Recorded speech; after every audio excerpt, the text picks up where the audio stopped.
फानशाओ जियोजन को पूछता है कि जब वो भट्टी एक्सप्लोड हो गई थी तब आपने मुझे क्या कहा था। जियोजन ने फानशाओ को कहा था कि फानशाओ, अगर तुम यहाँ से सर्वाइव कर जाओ और आगे जाके तुम मुझे लाइक करते रहोगे तो शायद। तो फानशाओ अभी फिर से जियोजन को पूछता है कि शायद क्या, अभी मुझे बता दीजिए। जियोजन दूसरी ओर नजरें करके कहता है वो कुछ भी नहीं था। उस वक्त मैं ये जानता था कि उस शायद का कोई मतलब नहीं है, लेकिन मैंने ऐसे ही तुम्हें वो कह दिया था। ये बहुत ही रिडिक्युलस मीनिंगलेस थॉट था मेरा। लेकिन फानशाओ की आंखों में आंसू आ गए और कहता है बस इतना ही मेरे लिए काफ़ी है। उस शायद के लिए थैंक यू।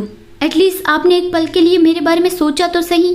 आपने कहा था कि मैं सिर्फ आपका गोस्ट स्लेव इस पूरी दुनिया में आपका नाम याद रखूं, तो तब आपने मुझसे झूठ नहीं बोला था।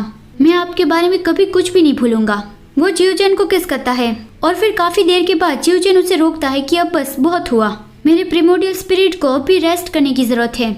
फानशाओ अपना ग्लव निकालता हुआ कहता है अभी आप और मैं हमारे प्रिमोडियल स्पिरिट स्टेट में आपके स्पिरिट वर्ल्ड में है ना।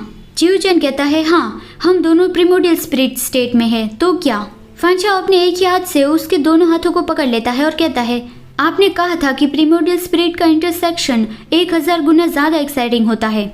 मतलब वो यहाँ पर ही जियोजन के साथ वो करना चाहता है। जियोजन गुस्से से कहता है क्या तुम पागल हो, मुझ पर से हटो। लेकिन फानशाओ नहीं हटता और कहता है मैं एक ल्यूनाटिक हूँ, क्या आपको ऑलरेडी ये पता नहीं चल गया है। वो धीरे धीरे करके जियोजन के कपड़े उतारने लगा और फिर आखिर में जियोजन ने भी उसे नहीं रोका। फानशाओ इतना ज्यादा एक्साइट हो गया था कि उसकी मरमेंट टेल आ गई। वो जियोजन पे करस करता हुआ कहता है ये बहुत ज्यादा एक्साइटिंग था, मैं तो ऑलमोस्ट ये भूल ही गया था कि आप बहुत ज्यादा वीक हो, लेकिन मैं अभी सेटिस्फाई नहीं हुआ हूँ।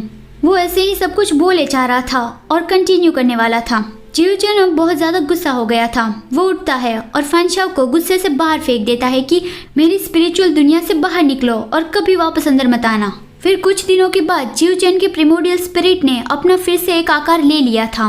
येली को ये पता चलते वो उससे मिलने जाना चाहता था। सांगयान कहता है चलो मैं तुम्हें वहाँ पे ले जाता हूँ। वो येली को उसके कपड़े पहनने में हेल्प कर रहा था। येली कहता है तुम भी अच्छे कपड़े पहन लेना, डैडी को स्लॉपी लोग अच्छे नहीं लगते। तो फिर सांगयान ने भी कुछ ऐसे कपड़े पहन लिए जिससे उसकी बॉडी ज्यादा रिवील ना हो। फिर येली उसे उसकी इयररिंग्स वापस देता है। ये इयररिंग्स दुश्मन ने सांगयान की फेक बॉडी के साथ रखी थी, येली को गुमराह करने के लिए कि सांगयान पूरी तरह से डिस्ट्रॉय हो गया। लेकिन उस वक्त येली ने ये माना ही नहीं था। उसे यकीन था कि चाहे कुछ भी हो वो जरूर वापस आएगा। सांगयान कहता है तुम मुझे वो पहना दो। येली उसे इयररिंग्स पहनाने लगा और कहता है मैं देख नहीं सकता हूँ, तो तुम्हें दर्द हो तो मुझे बता देना। सांगयान कहता है आली मैं तुम्हें एक दिन भी ऐसी मुश्किल में नहीं डालना चाहता था, लेकिन तुम्हें रुओ शिंग सी पर 50 साल अकेले गुजारना पड़ा। वो येली को गले लगाता है। येली कहता है ये तो कुछ भी नहीं है, तुमने मुझसे ज्यादा सफर किया था, मैं तो ये डिजर्व करता ही था।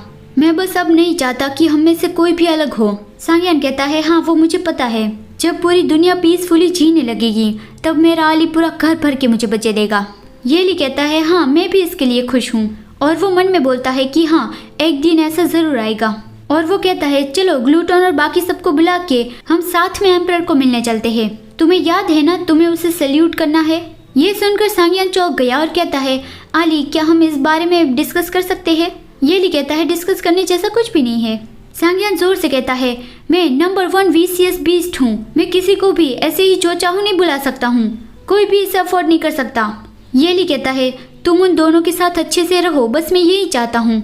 मैं एक अंधा आदमी हूँ, बहुत ही अकेला और होपलेस हूँ। अब फाइनली मुझे एक फैमिली मिल गई है। तुम्हें पता भी है कि इस दिन का मैं कितने लंबे वक्त से इंतजार कर रहा था। तुम्हें नहीं लगता कि मेरे डैडी ये डिजर्व करते हैं कि उसे डैडी कह के बुलाया जाए। सांगयान कहता है हाँ ऐसा होना चाहिए। येली कहता है बहुत अच्छे, तो चलो अब चलते हैं। इस बात को याद रखना, मुझे ये अच्छा लगता है। दूसरी ओर फानशाओ के पास भुला देने वाली वाइन का एंटीडोट खत्म नहीं हो गया था। उसके पास अब भी एंटीडोट के 3 पीस बचे थे और वो जियोजन के सामने एक्टिंग कर रहा था। लेकिन फिर आगे उसे अंडरवर्ल्ड में जाना पड़ेगा और उस एंटीडोट बनाने की मेथड जाननी पड़ेगी।